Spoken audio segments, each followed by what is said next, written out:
Assalamualaikum warahmatullahi wabarakatuh. Perkenalkan, nama saya Ridho Pangestu dari kelas 9A. Saya akan membacakan cerpen yang berjudul Maaf, karya Yajir.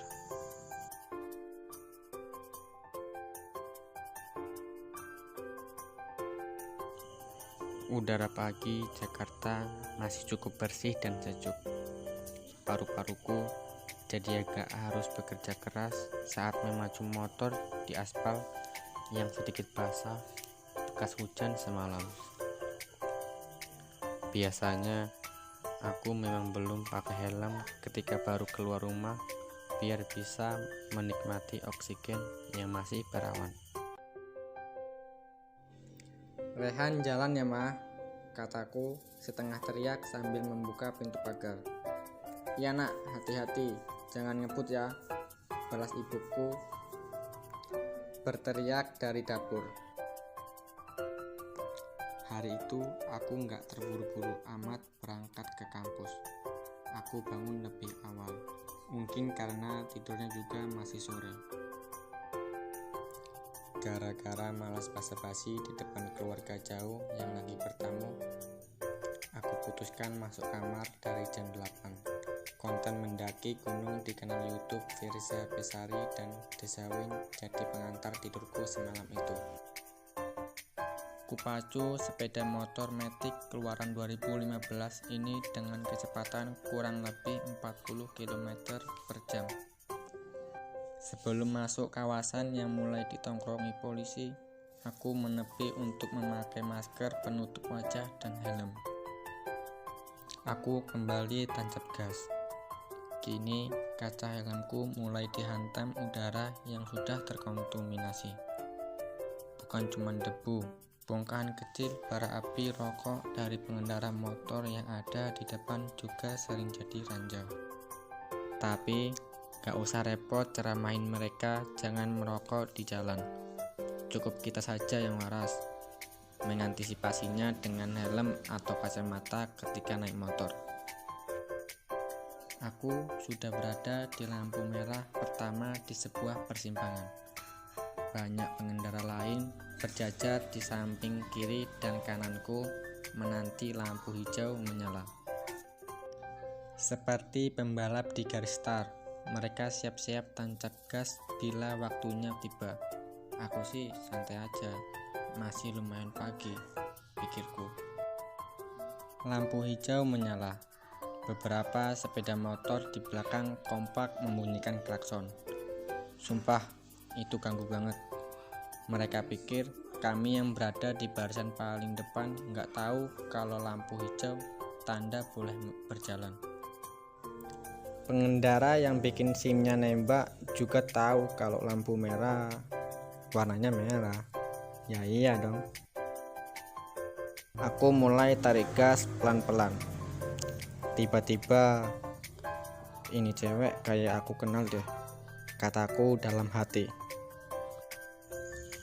Seorang perempuan dengan tinggi sekitar 165 cm berdiri di pinggir jalan persimpangan lampu merah tadi.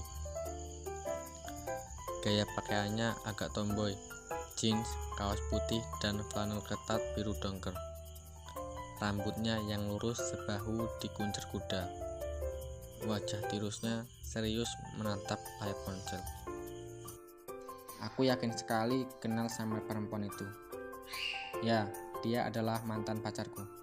Astaga, kataku dalam hati. Bukan karena kaget melihat mantan, tapi motorku nyaris saja mencium bemper mobil angkot gara-gara kelewatan fokus melihat Lucy, nama mantan pacarku.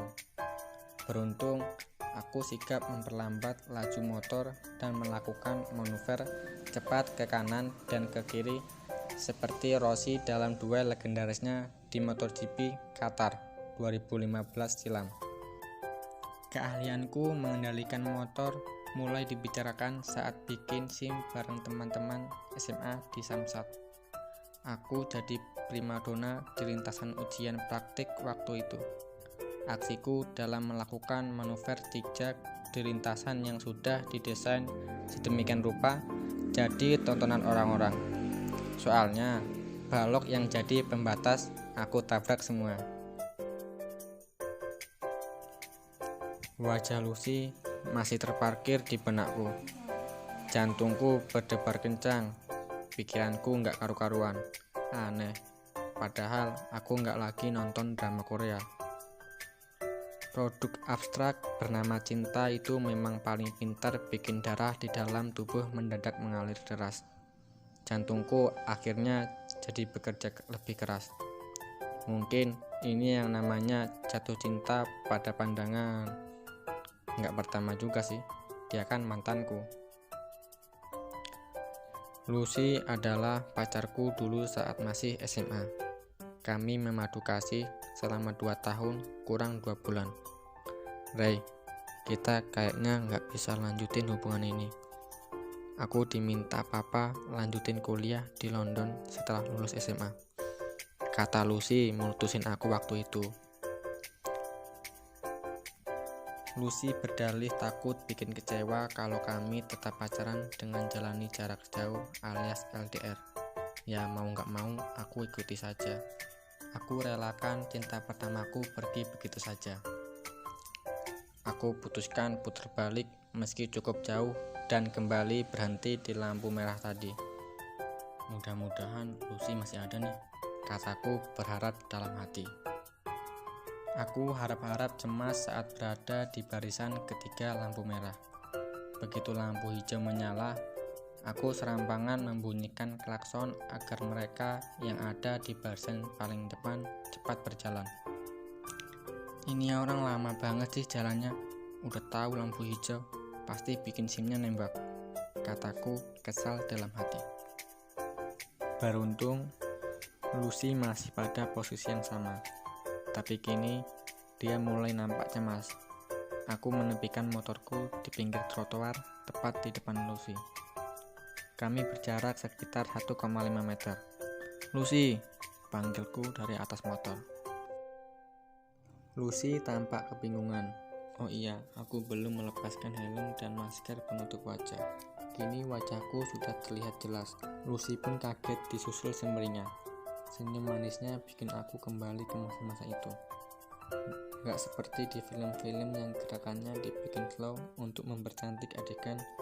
Lucy berjalan biasa saja ke arahku. Kamu lagi ngapain di sini? Tanyaku. Aku mau ke kampus, tapi pesan Gojek lama banget. Kok gak ada yang mau ambil orderanku ya dari tadi? Kata Lucy merasa heran. Aku memberitahu Lucy kalau hari ini Gojek lagi mogok kerja dan gelar aksi unjuk rasa di depan gedung DPR. Kebetulan semalam sebelum nonton konten Verza dan Desawin, aku sempat membaca berita tentang rencana demo tersebut. Aku tawarkan Lucy nebeng denganku menuju kampusnya. Kebetulan jalur kami juga searah. Kampusku masih agak lebih jauh, berada di ujung selatan Jakarta. Lucy bersedia. Aku lantas mengambil helm di bagasi bawah jok motor. Jadi sejak kapan kamu balik ke Indonesia? Kataku mulai membuka obrolan di perjalanan. Lucy nggak langsung menjawab. Pikirku dia nggak mendengar pertanyaanku lantaran di jalan cukup berisik. Nggak mudah memang berbincang di atas motor. Belum aku ulangi pertanyaan tadi, Lucy berkata, aku cuman setahun di London, Ray. Sejak papa meninggal, mama kesepian di rumah. Akhirnya aku balik ke Jakarta dan kuliah di sini. Turut berduka cita ya sih. Aku memang sempat dengar kabar itu, kataku. Ya makasih Ray, santai aja, itu sudah lama kok. Oh iya, Tari juga kuliah di kampusku loh. Kamu masih ingat dia kan? Tanya Lucy. Ingat dong, masa sama teman sekelas lupa. Dia juga kan yang nyomblangin kita, kataku. Kami tertawa lepas di atas motor. Jalanan seperti milik kita berdua. Pengendara lain cuma tiang-tiang lampu trotoar yang baru akan menyala di saat senja. Aku masih penasaran dengan bagian yang hilang. Selama 3 tahun setelah hubungan kami kandas, Aku ingin menerobos menyusuri waktu kembali ke 3 tahun lalu, mengumpulkan puing-puing cerita dan menyusunnya lagi. Menganggap mantan pacarmu mati adalah obat yang paling ampuh untuk bisa melupakannya. Prinsip itu aku pakai saat Lucy menyudahi hubungan kami dulu. Terdengar jahat memang, tapi cara itu berhasil. Aku tetap bisa melanjutkan hidup setelah putus dari Lucy. Aku kuliah dan cukup berprestasi di kampus. Gara-gara nilai magangku memuaskan, aku bahkan sampai dilirik perusahaan asing dan akan dipinang setelah lulus nanti. Aku nggak pernah kepoin Instagram Lucy sejak putus. Foto-foto kami berdua yang sudah dicetak juga aku bakar. Untuk mendengar kabarnya saja aku nggak mau.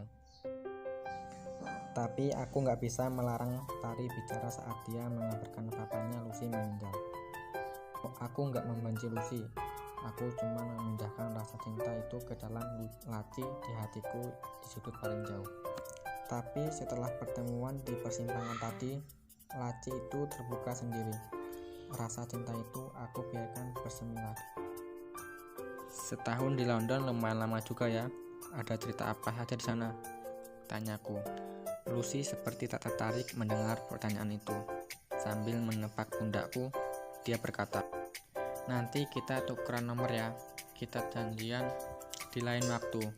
Aku mau cerita banyak." "Siap," kataku semangat. "Aku minta maaf ya, Re," kata Lucy. "Maaf karena apa?" tanyaku. Enggak kok, aku minta maaf saja," kata Lucy seperti merahasiakan sesuatu. Jarum jam menunjukkan tepat pukul 8 malam. Suasana cukup sunyi. Hanya terdengar mesin AC yang menderu dan langkah kaki di luar ruangan. Tari masih setia mendengar ceritaku sejak 1 jam lalu. Sesekali dia menyeka air matanya yang membasahi pipi. Aku, Tari, dan orang-orang yang sayang pada Lucy harus ikhlas atas kepergiannya. Tuhan lebih mencintai Lucy. Lucy jadi korban kecelakaan saat aku bonceng menuju kampusnya. Sekitar 20 meter dari kampus Lucy, mobil truk dari arah berlawanan hilang kendali lalu menabrak kami. Aku masih ingat Lucy berteriak ketika badan truk dari lempengan-lempengan besi itu menghantam motorku. Itu suara terakhir Lucy yang ku dengar. Aku baru siuman setelah 7 hari berjuang hidup di ruang ICU. Sementara Lucy nggak selamat usai 3 hari koma. Itu cerita dari mamanya Lucy 4 hari lalu. Kini giliran Tari yang bercerita padaku. Suaranya masih terdengar serak. "Ray, Lucy itu sudah lama banget pengen ketemu lo. Dia mau ngomong sesuatu, tapi saat gue mau mempertemukan kalian, Lucy selalu batalin. Dia belum siap katanya," kata Tari. "Dia mau cerita apa?" tanyaku penasaran sambil menahan sakit di kepalaku yang masih dililit beban. "Lucy sebenarnya mutusin lo bukan karena dia mau kuliah di London," kata Tari yang cukup bikin aku kaget. "Saat masih pacaran sama lo, Lucy di waktu yang sama juga deket sama cowok di sekolah lain. Mereka akhirnya jadian dan janjian kuliah di London." Aku masih menyimak serius. "Di London, Lucy dibikin kecewa, Ray. Dia mergokin cowoknya selingkuh sama bule di apartemennya." Menurut Tari, kuliah Lucy hancur berantakan setelah peristiwa di apartemen itu. Sang ayah yang menaruh harapan besar pada Lucy kena serangan jantung dan meninggal dunia. "Ray, lo dan papanya adalah 2 orang yang paling dibikin kecewa oleh Lucy. Nggak sempat minta maaf ke papanya, makanya dia mau banget ketemu lo untuk minta maaf secara langsung," kata Tari. Tuhan memang sayang banget sama Lucy. Sebelum pergi ke pangkauannya, dia membuat skenario indah tentang pertemuan di persimpangan lampu merah itu.